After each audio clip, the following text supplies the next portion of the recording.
From the Opepco Studios in Oklahoma City, this is an OSU Update with John Helsley. I'm Jenny Carlson. The Cowboys won their opener against Mississippi State, and the story of the day was the defense. James Castleman talked about how the defense played and how pleased he was.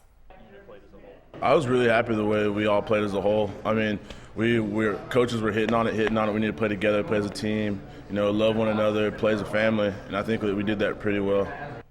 Well, John, how well did this defense play? Put it in a little context for us. Well, I mean, best defensive performance in maybe 15 years, something Wow. like that. Wow. 3 points against an SEC team, a team that's picked for the middle of the SEC, but yet has some talent, good running backs, veteran quarterback.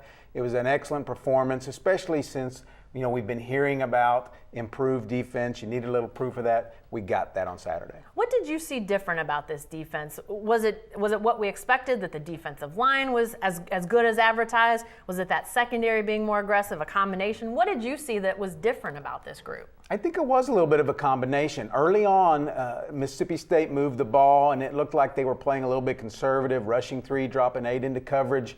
But then they started to press the issue a little bit, played tougher, rushed more on the quarterback, and that aggressiveness that we'd heard about started to show up. Well, you mentioned earlier that people are talking about this defense, and people have talked about OSU's defense for a lot of years, but now they're talking real positively about that. Mike Gundy's even hearing some of that.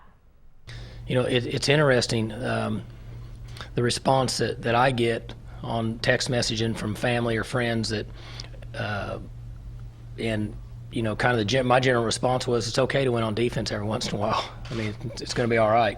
When you don't play as well, everybody talks about you can't win in the long run because you're not performing on defense. And when you play well, then how come the offense wasn't doing any good? And I guess that's just the way it is. And we certainly felt the same way. We didn't play very good on offense, and we need to get a lot better. We're just an average offense right now. Well, he may just have an average offense, but this defense has got people talking. That's got to be nice for these guys that have heard for years, the OSU defense, not very good. It is nice. I talked to Sean Lewis after the game, and he said, I've been here 4 years, and I've waited all this time to do this and to have the opportunity to be this type of a defense. So they're playing well, and they also believe in what they're doing. I think both of those things together is a big factor. All right, thanks, John. Be sure to stay with the best coverage team anywhere at newsok.com and every day in the Oklahoman.